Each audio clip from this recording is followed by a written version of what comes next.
സഹോദരിമാരെ, ഈ ലോകത്ത് ജീവിക്കുമ്പോൾ എന്തിനെയെങ്കിലും നമുക്ക് പേടിക്കാനുണ്ടെങ്കിൽ പൊന്നാര കൂട്ടരെ, നമുക്ക് പേടിക്കാനുള്ളത് നരകാട്ടോ. നരകത്തിനപ്പുറം ഈ ലോകത്ത് വേറെ ഒന്നിനെയും പേടിക്കണ്ട. കാരണം ഈ ലോകത്ത് നമ്മളെ ബാധിക്കുന്ന ഏതു വേദനയും, ഏത് ദുരന്തവും, ഏത് ദുരിതങ്ങളും, ഏത് പ്രയാസങ്ങളും അത് അറ്റമില്ലാത്ത പ്രയാസങ്ങളല്ല. അതിനൊക്കെ ഒരറ്റമുണ്ട്. എത്ര വലിയ മാരകമായ രോഗമുണ്ടാവട്ടെ, ആ രോഗത്തിന്റെ വേദനക്ക് ഒരറ്റമുണ്ട്. ഒരു സഹോദരി എന്നെ രാത്രി വിളിച്ചിട്ട് പറഞ്ഞു, ഉസ്താദേ ഇക്കാക്ക മരിച്ചുട്ടോ, അൽഹംദുലില്ലാ. ഇക്കാക്ക മരിച്ചുട്ടോ, അൽഹംദുലില്ലാ. എന്തിനാണ് അൽഹംദുലില്ലാ? നിങ്ങൾ ഇക്കാക്ക എന്ന് പറഞ്ഞാൽ എന്നെ വിളിച്ച ഈ സ്ത്രീയുടെ ഭർത്താവാണ്. ആ ഭർത്താവ് മരിച്ചാൽ ഒരു സ്ത്രീ എന്തിനാ അൽഹംദുലില്ലാ പറയുന്നത്? അതിന്റെ കാരണം എനിക്കറിയാം. 2 ദിവസം മുമ്പ് ഞാൻ അദ്ദേഹത്തെ കാണാൻ ചെന്നിരുന്നു. ശക്തമായ വേദന, ഒരു മരുന്നിനും സുഖപ്പെടുത്താൻ കഴിയാത്ത അതിശക്തമായ വേദനയിൽ കൈകാലുകൾ കട്ടിലിട്ട് വല്ലാത്ത പരാക്രമം കാണിച്ചപ്പോ കട്ടിലിന്റെ കാലുകളിലേക്ക് ആ കൈകാലുകൾ ബന്ധിക്കപ്പെട്ട രൂപത്തിൽ നിസ്സഹായനായി കിടക്കുന്ന ആ മനുഷ്യന്റെ അടുത്ത് നിന്നാണ് പ്രാർത്ഥിച്ചുകൊണ്ട് ഇറങ്ങിപ്പോന്നത്. അയാളാണ് മരിച്ചത്. എങ്ങനെയാണ് ആ ഭാര്യ അൽഹംദുലില്ലാ പറയാതിരിക്കുക? ഞാൻ ആ മയ്യത്തിനെ കാണാൻ ചെന്നപ്പോ അങ്ങനെ നിശബ്ദമായി കിടക്കുന്ന ആ നിശ്ചലമായ മുഖത്തേക്ക് അങ്ങനെ നോക്കി നിന്നപ്പോ ഭാര്യ എന്റെ അടുത്ത് വന്നിട്ട് പറഞ്ഞു, ഇങ്ങനെ ഒരു കിടത്തം ഈ ദേഹം കിടന്നിട്ട് ഉസ്താദെ മാസങ്ങളായി എല്ലാ സമയത്തും വേദനയാണ്, നിലക്കാത്ത വേദനയാണ്. പക്ഷെ ഇപ്പോ ശാന്തമായിട്ട് കിടക്കുന്നു. ഈ ശാന്തമായ കിടത്തമുണ്ടല്ലോ, ഇത് കണ്ടിട്ട് മാസങ്ങളായി. പ്രിയപ്പെട്ടവരെ, എല്ലാ വേദനകളും ഈ ലോകത്ത് നമ്മൾ അനുഭവിക്കുന്ന ശാരീരിക മാനസികമായ എല്ലാ വേദനകളും മരണത്തോടുകൂടി അവസാനിക്കുന്ന വേദനകളാട്ടോ. എന്നാൽ പ്രിയപ്പെട്ടവരെ, മരണത്തോടുകൂടി ആരംഭിക്കുന്ന ഒരു വേദനയുണ്ട്.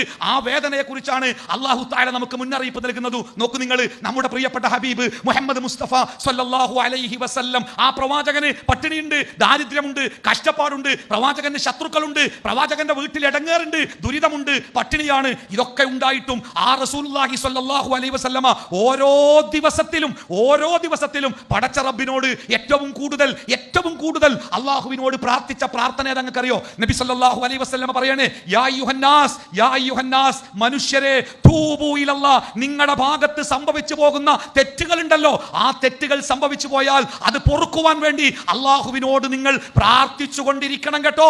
എന്നിട്ട് റസൂൽ പറയുന്നത്, ഇന്നി അതൂബു ഫിൽ യൗമി അക്സറു മിൻ മിയതി മറ, ഞാൻ റസൂൽ പറയാണ്, ഞാൻ ഓരോ ദിവസത്തിലും 100-ലേറെ വട്ടം അല്ലാഹുവേ എന്റെ ഭാഗത്ത് എന്തെങ്കിലും സംഭവിച്ചു പോകുന്നുണ്ടെങ്കിൽ, ഒരു തെറ്റും ചെയ്യാത്തവനാണ് അല്ലാഹുവിന്റെ ഹബീബ്. ചെറുതോ വലുതോ ആയി ഒരു ചെറിയ തെറ്റ് പോലും ജീവിതത്തിൽ ചെയ്തിട്ടില്ലാത്തവനാണ് അല്ലാഹുവിന്റെ ഹബീബ്. ആ ഹബീബാണ് തേടുന്നത്, അല്ലാഹുവേ എന്റെ ജീവിതത്തിൽ എങ്ങാനും എന്തെങ്കിലും ഒരു ചെറുത് സംഭവിച്ചു പോവുകയാണെങ്കിൽ നാഥാ നീ എനിക്ക് അത് പുറത്തു തരണം കേട്ടോ, പരലോകത്തിലേക്ക് നീ അത് മാറ്റിവെക്കരുത് കേട്ടോ എന്ന് അല്ലാഹുവിന്റെ റസൂല് ഓരോ ദിവസത്തിലും 100-ലേറെ വട്ടം, 24 മണിക്കൂറുള്ള ഒരു ദിവസത്തിലെ 100 വട്ടം പറയണമെങ്കിൽ ഒരു മണിക്കൂറിൽ 4 വട്ടം പറയണ്ടേ? ഓരോ 15 മിനിറ്റിലും അല്ലാഹുവിന്റെ ഹബീബ് തേടുകയാണ്, പടച്ചോനെ എന്തെങ്കിലും തെറ്റ് സംഭവിക്കുകയാണെങ്കിൽ പടച്ചോനെ പുറത്തു തരണം കേട്ടോ. തീർന്നില്ല കൂട്ടരെ, അല്ലാഹുവിന്റെ ഹബീബ് മരണപ്പെടുന്നതിന്റെ മണിക്കൂറുകൾക്ക് മുമ്പേ, ദിവസങ്ങൾക്ക് മുമ്പ് മദീന പള്ളിയുടെ മിമ്പറിൽ കയറിയിട്ട് അല്ലാഹുവിന്റെ റസൂലിന്റെ ഒരു പ്രസംഗമുണ്ട്. ആ പ്രസംഗത്തിന്റെ അവസാനത്തിൽ റസൂൽ പറഞ്ഞത്, ഈ ഇരിക്കുന്ന ആർക്കെങ്കിലും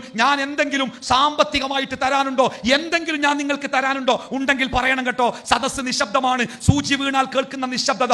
ആരുമൊന്നും മിണ്ടിയില്ല. പ്രവാചകൻ വീണ്ടും ചോദ്യം ആവർത്തിച്ചു, ആർക്കെങ്കിലും തരാണ്ടോ? വീണ്ടും ആവർത്തിച്ചു, ആർക്കെങ്കിലും. അപ്പോൾ ഒരാൾ എണീറ്റിട്ട് പറഞ്ഞു, എനിക്ക് ഇത്ര തരാണ്ട്, അതിന്റെ കയ്യിൽ നിന്ന് ഇന്ന സമയത്ത് വാങ്ങിയതാണ്. പ്രവാചകൻ മിമ്പറിൽ നിന്നിറങ്ങി അതിന്റെ പിന്നിലെ തന്റെ വീട്ടിലേക്ക് പോയിട്ട് ആ നാണയങ്ങൾ കൊണ്ടുവരാൻ പോയതാ. സദസ്യരൊക്കെ ആ മനുഷ്യന്റെ മുഖത്തേക്ക് നോക്കി, നിങ്ങൾ എന്തിനാ അത് ചോദിച്ചത്? അത് വിട്ടുകളഞ്ഞുകൂടായിരുന്നോ? അദ്ദേഹം പറഞ്ഞു, എനിക്ക് ആ പണം വേണ്ടിയിട്ടല്ല ചോദിച്ചത്, എന്റെ റസൂല് ഒരു കടത്തിന്റെ പേരിൽ കുറ്റക്കാരനായി അല്ലാഹുവിന്റെ മുമ്പിലേക്ക് പോകുന്നത് എനിക്കിഷ്ടമല്ല, അതുകൊണ്ടാണ് ചോദിച്ചത്. പ്രവാചകൻ തിരിച്ചു വന്ന് ആ നാണയം തിരിച്ചു കൊടുത്തിട്ട് വീണ്ടും തന്റെ മിമ്പറിൽ കയറി തന്റെ കുപ്പായം അഴിച്ച് മിമ്പറിൽ തൂക്കിയിട്ടിട്ട് അല്ലാഹുവിന്റെ റസൂൽ പറഞ്ഞൊരു വാക്കുണ്ട്, പ്രിയപ്പെട്ടവരെ കേൾക്കണം കേട്ടോ. നമ്മളൊക്കെ റസൂലുള്ളാഹിന്റെ ചര്യ ജീവിതത്തിൽ മുറുകെ പിടിക്കുവാൻ കൊതിക്കുന്നവരും അങ്ങനെ ജീവിക്കണമെന്ന് ആഗ്രഹിക്കുന്നവരും അതിനുവേണ്ടി പണിയെടുക്കുന്നവരുമാണ്. അല്ലാഹുവിന്റെ ഹബീബ് ആ കുപ്പായം തന്റെ മിമ്പറിന്റെ കയ്യിൽ തൂക്കിയിട്ടിട്ട് അല്ലാഹുവിന്റെ റസൂൽ പറഞ്ഞു, ഈ ഇരിക്കുന്ന ആരെയെങ്കിലും ഞാൻ, പ്രവാചകൻ അവിടെ തന്നെ പരിചയപ്പെടുത്തിയ ഒരു പദമുണ്ട്, ഞാൻ അല്ലാഹുവിന്റെ റസൂലാണെന്നല്ല പറഞ്ഞത്, ഞാൻ അബ്ദുള്ളയുടെ മകൻ മുഹമ്മദാണ്. എന്നെ നിങ്ങൾ